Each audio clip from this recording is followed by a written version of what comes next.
یہ کہانی اور واقعہ ہے ہمارے پیغمبر محمد صلی اللہ علیہ وسلم کا۔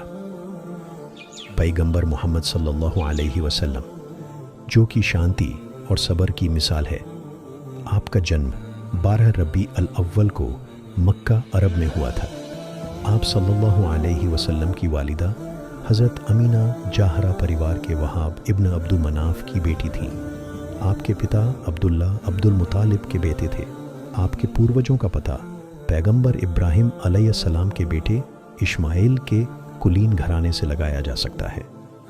پیغمبر کے والد کا انتقال ان کے جنم سے پہلے ہی ہو گیا تھا، اور حضرت محمد صلی اللہ علیہ وسلم کی امی جان نے 6 سال کی عمر تک ان کی دیکھ بھال کی تھی۔ جب وہ 6 سال کے ہوئے تب ان کی امی جان کا بھی انتقال ہو گیا۔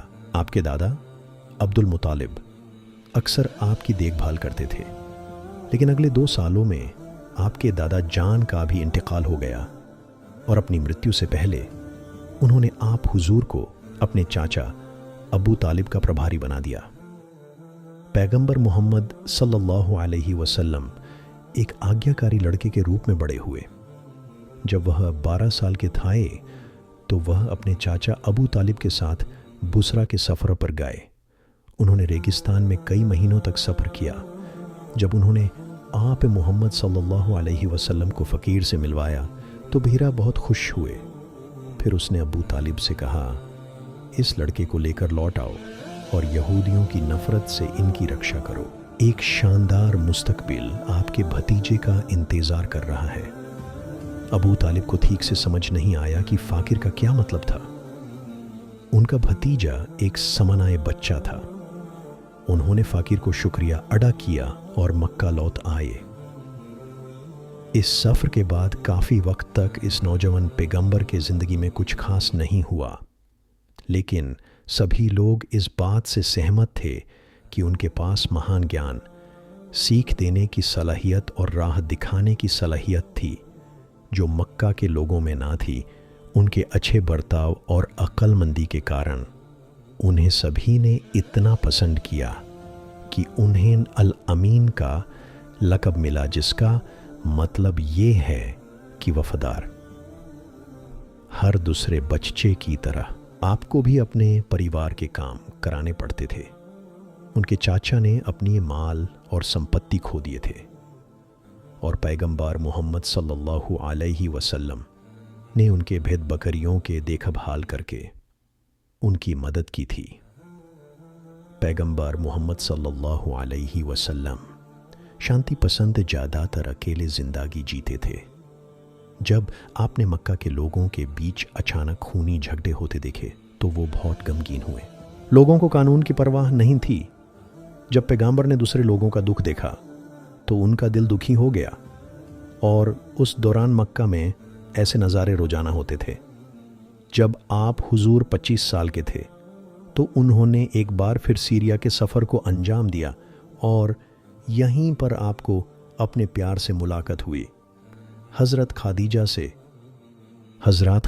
سب سے خوبصورت اور نیک عورتوں میں سے ایک تھی، اور وہ ایک بہت امیر پریوار سے تھی، لیکن وہ ایک ودھوا تھی۔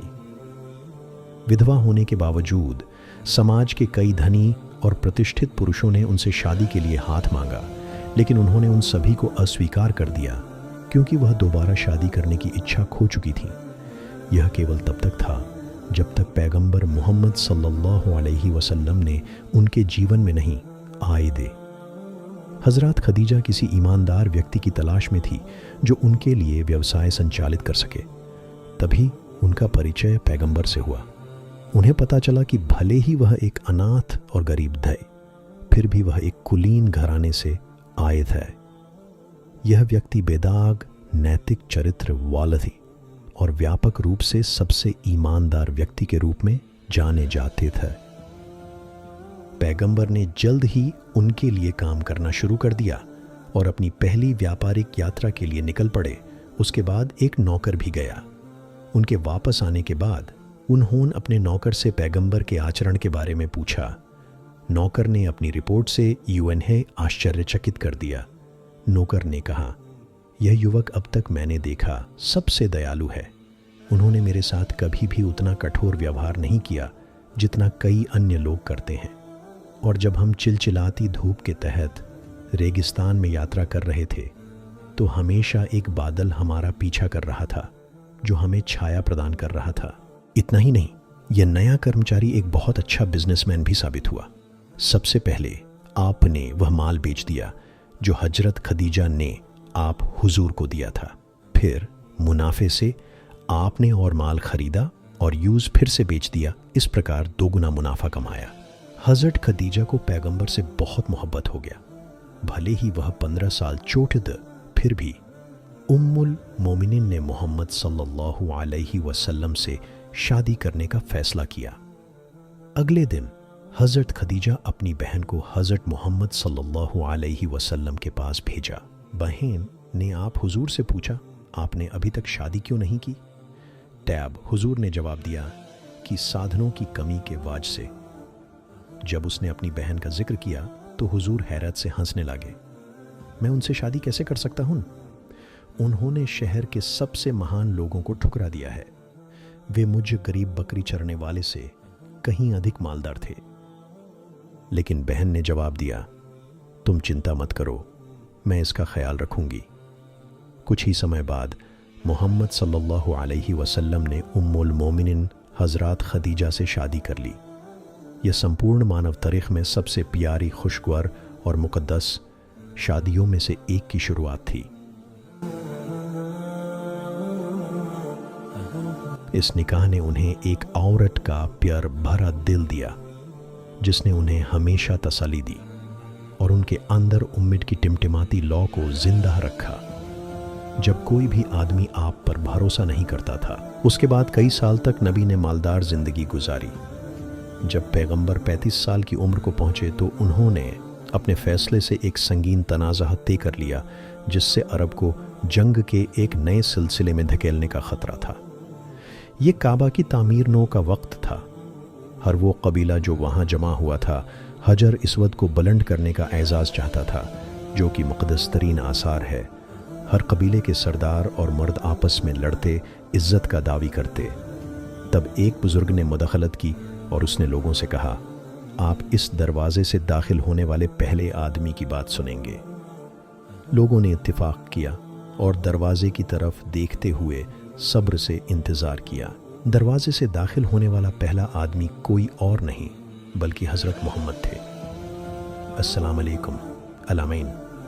मुख्तलिफ़ कबीलों ने इससे मशूरा तलब किया और जब वो फारिग हो गए तो नबी ने हुक्म दिया कि पत्थर को कपड़े पर रख दो। हर कबीले को कपड़े का एक हिस्सा पकड़कर पत्थर उठाने का एजाज़ हासिल होगा। लोगों ने बखुशी उस ख्याल से इत्तिफाक किया।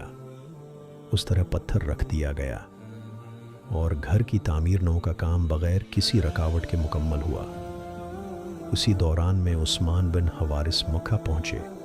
उसने बाज़ंतीनी सोना इस्तेमाल करके मक्का के लोगों को लालच देने की कोशिश की और इस इलाके को रोमी हुकूमत पर मुनहसर करने की कोशिश की, लेकिन उसकी कोशिशें नाकाम हो गईं। नाकाम हुआ क्योंकि नबी ने मुदाखलत की और मक्का के लोगों को मुतनब्बह किया। नबी मोहम्मद सल्लल्लाहु अलैहि वसल्लम ने हमेशा गरीबों और मुस्कीनों की मदद की। कहा जाता है कि जब आपके चचा अबू तालिब पर बरे वक्त आए तो मोहम्मद सल्लल्लाहु अलैहि वसल्लम ने अपनी ज़ाती दौलत से उनके तमाम कर्ज मुआफ़ कर दिए। पैगंबर ने अपने चचा के बेटे अली की तालीम भी हासिल की और उनकी परवरिश की। 1 साल बाद आपने ने अपने चचा के एक और बेटे अकील को गोद लिया। दूसरा पार्ट बहुत जल्दी आएगा। तब तक के लिए आप अपने अंसारी मिशन चैनल को सब्सक्राइब करो और वाक़या अच्छा लगा हो तो कमेंट में सुभान अल्लाह भी लिखे, शेयर भी करें। जज़ाकल्लाह।